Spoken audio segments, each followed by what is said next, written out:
따르릉 물어보세요. 안녕하세요. 하이온 노무사입니다. 네, 안녕하세요. 저는 김유정 노무사입니다. 이번 영상에서는 산업재해에 대해서 이야기를 해보려고 합니다. 노무사님, 산업재해 너무 어려워요. 좀 쉽게 설명해 주실 수 있으실까요? 네, 최대한 쉽게 설명해 드릴게요. 우선 산재라는 건 뭘까요?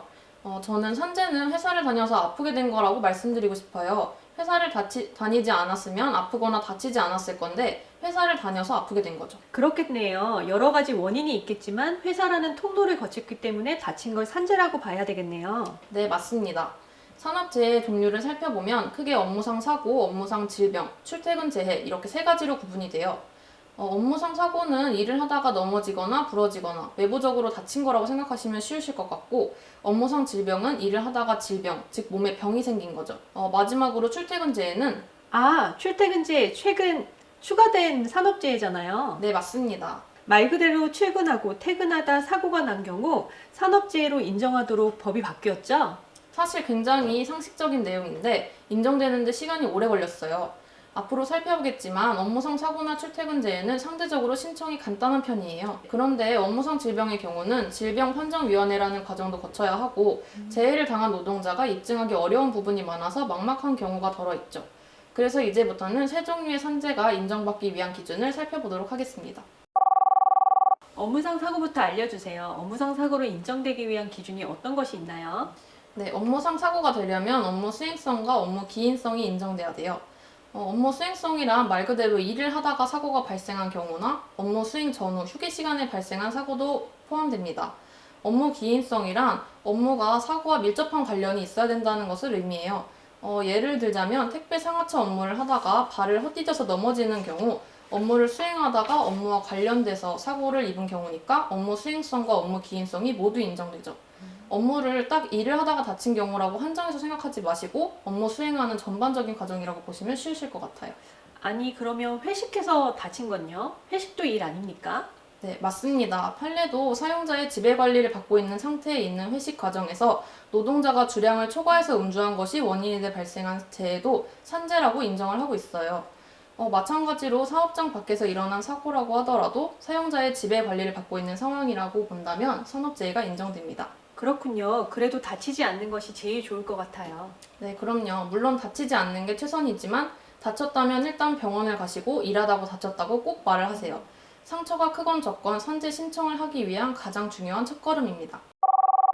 다음으로 출퇴근 재해에 대해서 살펴볼까요? 네, 일단 산재법에서 말하는 출퇴근 정의는 취업 관련성을 요구하고 있습니다. 즉, 취업과 관련해서 출퇴근을 한 경우에는 재해로 인정이 되지만 그냥 개인적인 이유로 출퇴근을 한 경우에는 산재에서 말하는 출퇴근은 아니라는 거죠. 출퇴근 재해의 경우에는 회사에서 제공하는 차량을 타는 경우 외에도 버스 자가용의 경우처럼 일반적인 출퇴근 경로를 거쳤다면 인정이 돼요. 자녀를 통학시키거나 병원에 들른 경우에도 사고가 발생하면 산업재해로 인정됩니다. 시행령에 규정된 예외에 해당하는 경우에도 출퇴근 재해로 인정을 받을 수 있겠네요. 작년에 법이 개정되기 전까지만 해도 회사 통근버스를 타야 산재가 인정되고 개인 자가용으로 출근을 하면 산재가 인정이 안 됐었죠. 이제 마지막 업무상 질병이네요. 콜센터 노동자분들이 가장 많이 겪는 것이 업무상 질병이잖아요. 업무상 질병에 인정되기 위해서는 어떤 기준에 충족해야 될까요?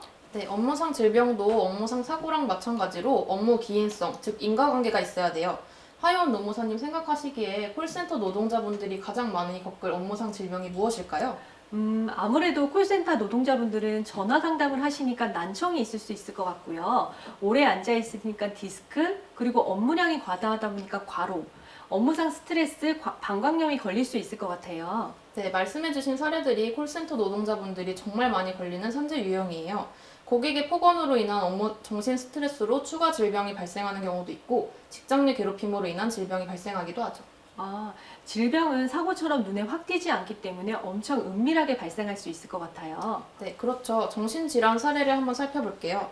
사측의 상담 업무 아웃소싱 과정에서 일을 거부한 콜센터 노동자에게 7차례나 다른 그룹으로 인사 발령을 내면서 상사들이 반복적으로 퇴사 압력을 가한 사례에서 이러한 업무상 스트레스, 직장 내 괴롭힘이 공황장애와 우울증 발생 원인이 됐다고 산재를 인정한 사례도 있어요.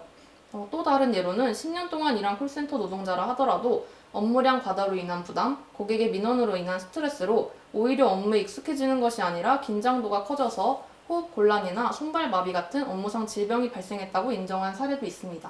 정말 다양한 사례가 있군요. 네, 그럼 이 타이밍에 퀴즈를 한번 풀어볼까요? 하연 노무사님 맞춰보세요. 이 영상을 보시는 콜센터 노동자분들도 한번 맞춰보세요.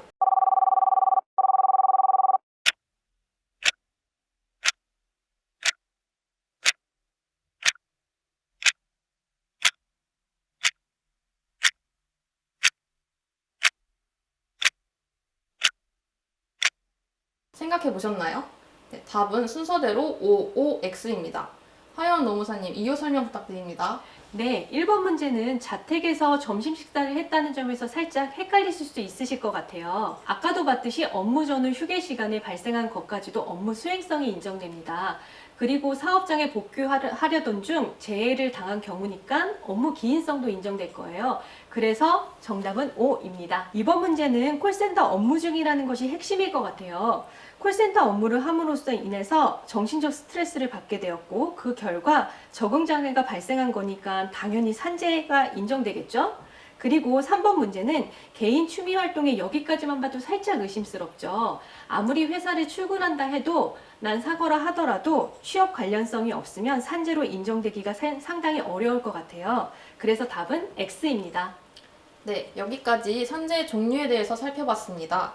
사실 각각의 산재는 너무나 다르고 다양해서 저희가 말씀드리는 것이 충분하지 않으실 수 있을 것 같아요.